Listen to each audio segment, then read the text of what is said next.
Well, this feels like deja vu all over again, and do you know why?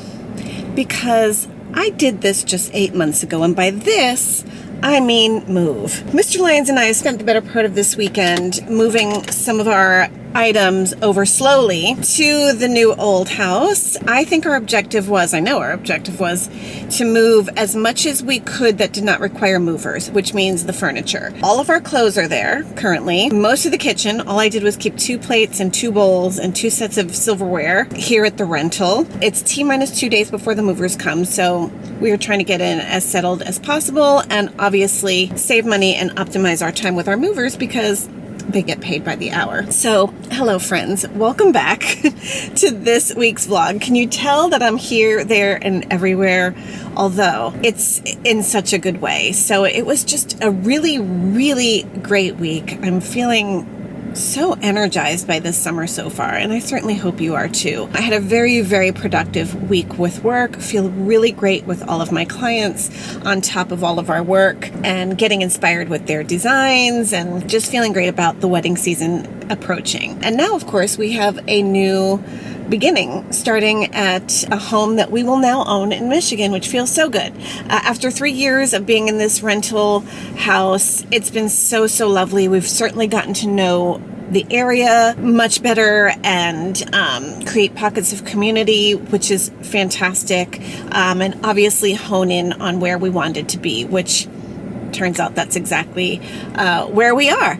So I am doing a run to the house right now to bring just a carload of things. We always joke if we're heading over there, do not go empty-handed. So I'll show you some bits and bobs on what we've got in place so far. And you know, even though it's getting a full gut and a renovation in just a few months, we wanted to completely settle in. I told Mr. Lyons I wanted pictures hung up and things like that because I just cannot quite live like a gypsy all summer long. Yeah, I look forward to talking to you about all of that, showing you all of that. And again, I've been feeling so full and so grateful this week that I just thought I would expand on that a little bit more too, because I feel like I kind of made all of this happen, and I'll explain why in a little while. But for now, I've got to get going. I've got to hydrate. This is, I think, our first day in the 80s since we got here, if you can believe it. Hence, I finally am able to wear a skirt, and I'm just wearing, stuff to move houses in. But it's warm, the sun is out, so it just feels wonderful. So let's get going.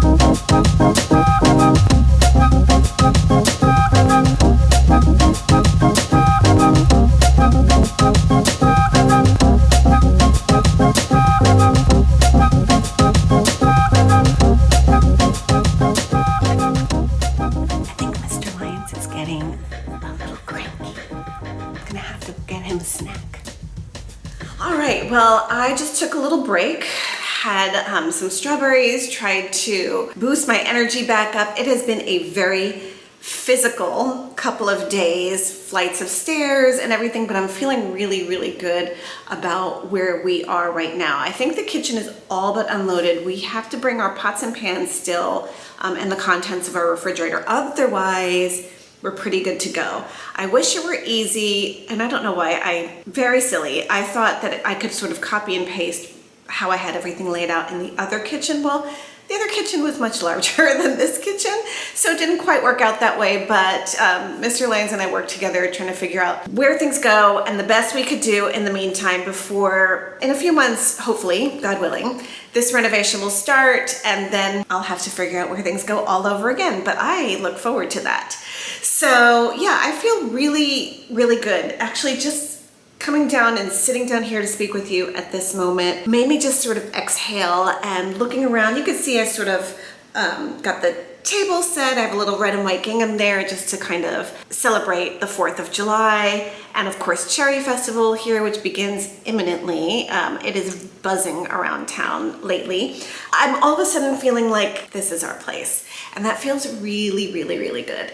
So it's, you know, with all of this settling in and moving our things in and trying to make it as personal as possible, even if it's just temporary, before we really solidify the plans on what this place is gonna look like. It just had me in deep reflection, as things do.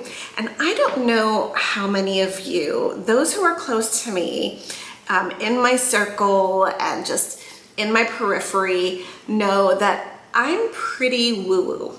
I can go there. So maybe perhaps like many of you, many years ago, read The Secret and saw sort of the documentary on The Secret and was fascinated, like literally like my jaw was open and wasn't quite sure what to think about it, but I knew I was fascinated and I knew I was intrigued. And so it just kind of was like a seed that was planted back there for a while. Then I would say in about 2018 or so, I went through a particularly difficult time in my life, and one that was, obviously any difficult time is extremely challenging. It was also somewhat public, at least in my industry. So, you know, maybe that was my impression, maybe that was my interpretation, maybe no one was thinking about me at all. But obviously this was just a glaring reality in my existence. And I was about at ground zero. I was in a very, very low point in my life. And so I think, at least for me, when I get in a position like that, I really have to just scrape the bottom of the barrel and feel my absolute worst before I can start to crawl my way out. And I think in those moments, and I will even call them desperate moments, because I was desperate to feel better. I was desperate to feel normal. And so in that, I think The Secret sort of resurfaced, and not necessarily or literally The Secret, but figuratively. So basically neuroscience. And this is where I really, really became woo-woo. So I'll talk about that a little bit more. So for one, neuroscience might be the science and technical term, but for many people may do affirmations. You may have seen it. People will look in the mirror and say, you are smart, you are driven, you are respected, you are such and such. And that's because when you repeat these things in your brain doesn't know the difference. It believes whatever you're saying. And then if you've ever heard the term mirror work, and that's maybe why you see sometimes, and there's a cute meme of a little girl in the mirror, you know, sort of chanting and reciting these affirmations to herself, it's actually really, really important. When you are in the mirror, it's a reflection. So it's not just, you know, an audible cue. Your brain is not hearing that, but your eyes, which are like the windows to your soul, it believes you. Affirmations very much became a thing for me. Of course, I heard about affirmations. I heard about a wonderful, wonderful woman by the name of Katie Byron. Katie Byron would ask deep questions like, of course, if you're spiraling and you're asking questions, this, you know, sometimes you create an alternate reality in your own head, and she would pose a series of questions, and I'm paraphrasing. So if any of you know more about Katie Byron, please, please, please put it in the comments, because I just love talking about this stuff. But if you had a perception of something like, I'd say like, no one likes me in the industry. You say like, is this true? How do I know this is true? And so you ask, you keep dissecting these questions till you get these real objective answers. That was very, very helpful. One tip I'll get to later is she said to write down a love list. And this is if you are seeking a partner in your life. But I'll get back to that in just a moment. I went into Katie Byron, and then from that, I think this is when I really, really started to fall in love with YouTube. I was just literally Googling, like, how do I feel better? How, you know, things like that. And it brought me to YouTube, and then I discovered Louise Hay. And I'm making the boldest statement, discovering Louise Hay changed my life. Changed my life. I will leave some links to my favorite affirmations and an audiobook that you can find on YouTube, which absolutely changed my life. I remember I would play that from the moment I opened my eyes in the morning. I was getting ready in the bathroom, which was a plus because there were many days I was not getting out of bed. This would go on and on and on. And then from there, just diving deep into her work, I dove deep into Abraham Hicks, and I am really into Abraham Hicks, and it's just fascinating. I'll also leave my favorite links to Abraham Hicks in the notes as well. I know that sometimes when my friends are feeling low, or they're just despondent, or just in a rut, there's a particular Abraham Hicks affirmation. It's called "It's Gonna Be a Great Day" or something like that. And it's about 9 minutes long, and I send it to them and they're like, wow, that was the perfect shot in the arm. So cut to now, I've been doing about 6 months of this intense work when I'm telling you literally every day. I would listen to, and I would say it would be an hour long, of Louise Hay in the morning. She would even have an evening one, and I would go to sleep to that. If I was doing housework or cooking, I would be playing Abraham Hicks in the back or in the background. Or if I was working, I would still have just subliminals, which are high frequencies, playing just to help foster just this positive upswing in my demeanor. And there became such a radical shift in not just how I was feeling. I certainly wasn't depressed anymore. I certainly wasn't feeling desperate anymore. It was quite the opposite. I felt like opportunities were presenting themselves to me. I felt like I would walk into a new project or production for a wedding where I literally last minute proposed to my client switching the design in a way that was very, very different for me. And I'm so grateful to her for going with me on that I would have vendors saying, wow, your work has shifted quite a bit recently. And I thought to myself, yeah, it has. I think that I started feeling bolder and more confident in myself because I just felt so empowered that I was choosing the way I feel. I was choosing the opportunities that were coming to me, and I was choosing my overall outcome. It's become part of my very existence. Now, I will say, obviously there are ebbs and flows in life, and I can tell when I'm starting to feel in a rut and I'm like, oh, I've got to put it back on. Obviously, we all aim to be a little bit more consistent in everything in our lives, and this is no different.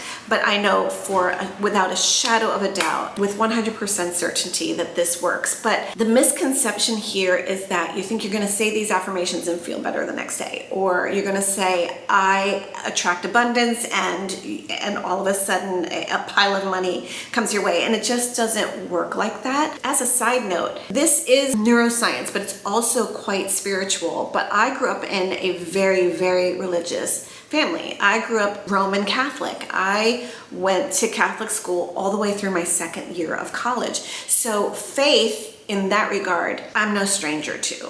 And I still very much believe in God, and I believe in all of these things. So this isn't a religion versus neuroscience argument to me, and no one can convince me otherwise. But if anything, what this helped to do was actually foster my faith, because I just knew that whatever I was asking for or whatever I was expecting was going to come. Now, the thing is you have to realize it doesn't come tomorrow. It doesn't come next week. These things come in due time when you are ready for it and when the universe is ready to send it to you.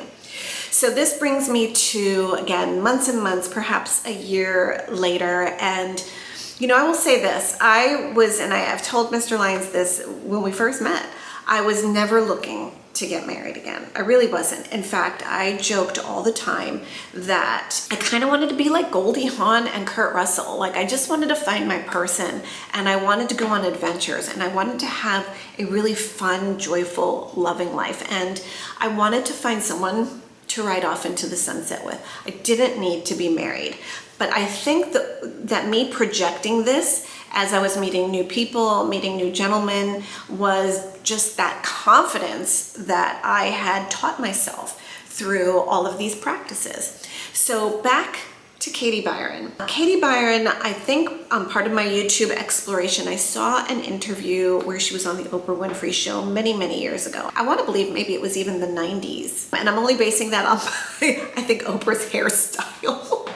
But anyway, I was transfixed on this interview, and part of it was she made mention to create a love list. And in this list, it's essentially a brain dump. And in this brain dump, you just write all of the qualities of what you are looking for in a partner. And she said, if you really do want a partner, like, make space in your home for this partner, like, because you are expecting this partner to come. So I literally did that. I cleared the other nightstand out and I put some sort of things in there and all of that. Again, this was kind of woo-woo.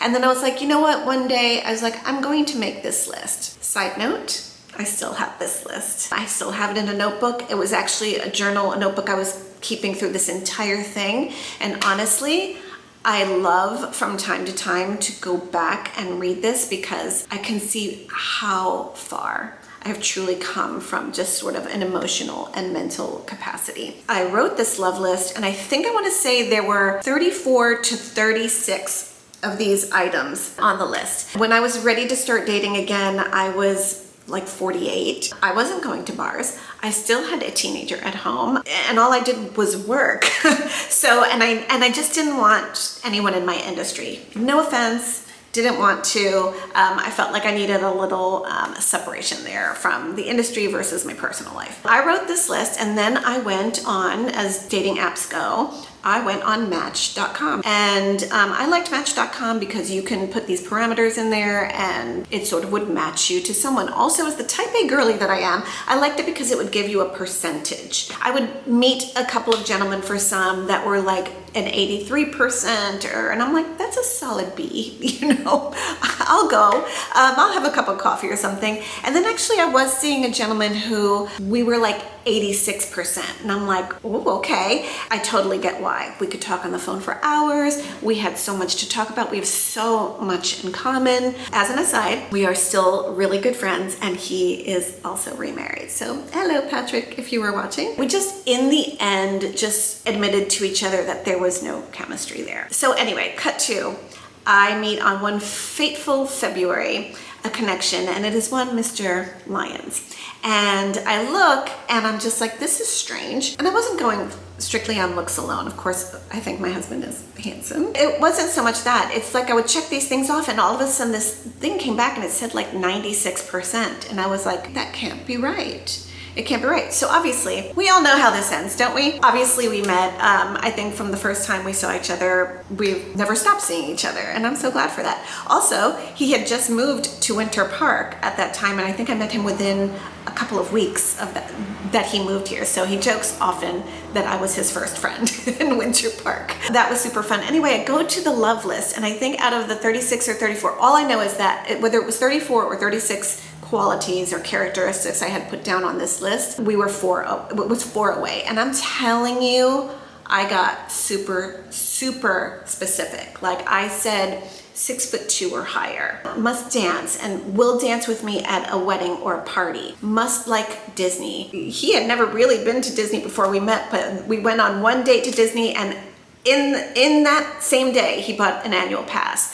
We got invited to our first wedding as a couple together, actually right before we got engaged, and he just whizzed me on the dance floor and all these things. And so I didn't know that all of these things, all of these qualities were true until everything started clicking. So it just doesn't get better than that. Cut to, because I could talk about this all day long if I'm in the right group and the right setting, and I can go on and on and on. And I mean, I'm telling you, if I could feel a shift in the air, and I could tell you it's Mercury retrograde.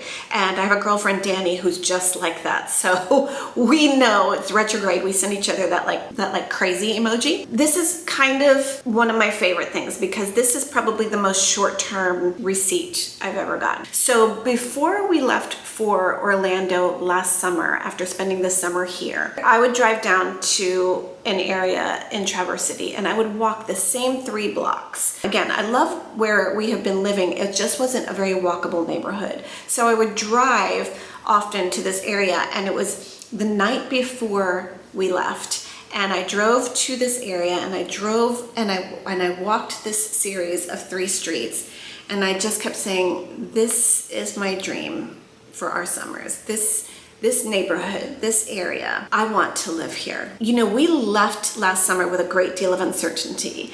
We knew our lease was ending now, this summer, at the end of June, And we really had no prospects in sight, and that was for not a lack of trying. We had seen many, many homes that we liked, and we put an offer on many homes that we liked, and for one reason or the other, they fell through, or for one reason or another. We all know how we got here, but we are within the 3 street of my dream streets. I know I made that happen. Now, I'm not discrediting Mr. Lyons because he ultimately found this actual house. He's very good at it. He's very good at real estate, but I willed this to happen. So take that as you will. But I'd be so interested if you are at all into this, because like I said, I could talk about it all day long. I'm not gonna waste your time here today on that, on more of it. So if you want, I would love to continue the conversation in the comments. But for now, I'd love to show you what I've gotten all set up while we wait for furniture and pots and pans. Making our way in. I still have to find something to put this on the front door, but I love our little wreath here with our little tie. This area is making me pretty happy so far. So this is the red and white gingham runner I told you about. I have my little vignette here on the dining room table. That map is definitely not staying there, but for now it fits really, really well. And so yeah, we have a nice little area there. We situated our bar cart over here, and I'm thinking maybe that piece of artwork will go above it over there. That's kind of where it was at the other house. This is, again, waiting for the furniture. It's gonna be, I have a feeling, really cozy once we get in here. I told you I set up my beach chairs here for when I walk down to the beach to read, or I like to sit on the porch there.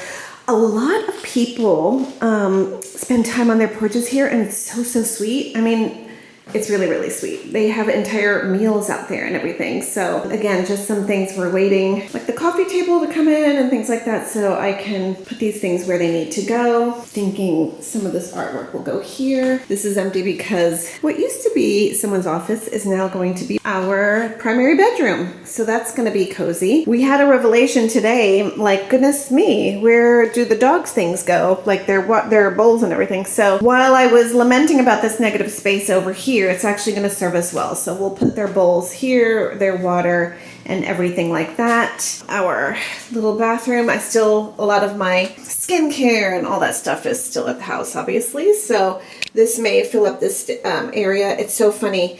Again, talk about making do. This was in our guest bathroom at the other house where I would keep washcloths and things like that. Well, now it's our junk drawer that you would otherwise have in a kitchen, because we just don't have room in the kitchen. I had thought I wanted the bar cart here, but obviously, I mean, we don't. But so I did put our stemware here, and I think that looks nice there. Those cookbooks used to be on the countertop in the other kitchen, but we just don't have that kind of space here. So I decided to put them up there. A little doggy area, their treats and things like that. It feels good. It feels like our place. The only thing is, this is kind of funny. Our dishes are too big, and so this does not close all the way, sadly. But we got all of our dishes in there, and we always have service for 12 just because we entertain so darn much. In fact, we couldn't even keep all the stemware in the house. We have extra stemware in the garage now on some shelves, but our spices, we kind of did it. We need to buy a microwave. The microwave we had at the other house, our landlord kindly loaned to us all this time, so we need to run out and get a microwave. Probably put that there, and our little air fryer toaster oven there. Not too bad. Oh, and then our bathroom / laundry room is here, and I have that all set. Put all of our entertainment like pieces there, our platters and everything. Actually, it smells so lovely in this room because I'm storing my extra candles in here, and of course I have all of our laundry equipment in here and things like that. We had to extend our pantry to in here, and it's just, you know what, we are making do. I don't even know what's in here. Oh, sheets. I mean, it's a little bit of everything. Our dish towel. It's fun. It's fun. I'll kind of show you upstairs, but it's really not a whole lot to see. So Mr. Lyons is going to use this as his office. So I'm so grateful he was amenable to me using the bigger room, which was the primary bathroom. You know why? I started moving first, and I moved this, which was in his office, in here. So I think he just naturally migrated everything over here. So that's good. And then I'll sit up here. I think my desk right here, so I get some nice natural light. We're thinking that the guest bed would go here. If it does, I don't think I'd be able to hang this artwork, which was in my office before. And then, yeah, I put my clothes in here. and then just sort of in this little, call it the little dollhouse door. And then I just put sort of like my office things here and my supplements. So really kind of settled in. And finally, we got this great shelving unit. And so we've started to put some things here for overflow. You can see my bins for 4th of July entertaining, which I really want to make better use of. I gotta get these flags out. It's nice to have an area that we can better organize this and keep all these things. That's our pizza oven, but the movers will be bringing the grill and I think a smoker or something like that. So I think I'm feeling really, really good. We're in really great shape. We started this video in the car and we're gonna have to end this video in the car because I felt like for the last few days I've just been in this car doing runs back and forth, unloading our belongings into the house, but it feels so, so good. I actually felt a tinge of like, I didn't really want to leave just now, which is really good. I, though, feel like I'm going to savor my last couple of nights with Mr. Lyons in our rental and be just so thankful for everything it has offered us for the last 3 years. Even though we will be living in, like, not the most ideal of circumstances for the rest of the summer, I just feel really good to go into our own place. I mean, I am driving back right now and I'm just looking at all of the homes in my dream neighborhood here, and I still cannot quite believe I'm here. The houses are decorated so lovely for the 4th of July and the Cherry Festival. There's like little cherry ornaments. I've got to find out where to get these things. Next year, I'm going to be very prepared. You better believe it. Thank you so, so much for watching this week. I always love having you along with me for all of the rides. And truly, let me know if you're as woo-woo as me. Put it down in the comments. And if you made it this far, why don't you comment woo-woo, and I'll know you made it. Also, if you like this video, please give it a thumbs up. It would mean so, so much to me. And if you have not subscribed to this channel, it would mean even more to me if you did that as well. So in the meantime, friends, I wish you the loveliest week ahead. You can tell I have so much going on, and I will see you in next week's video. Bye-bye.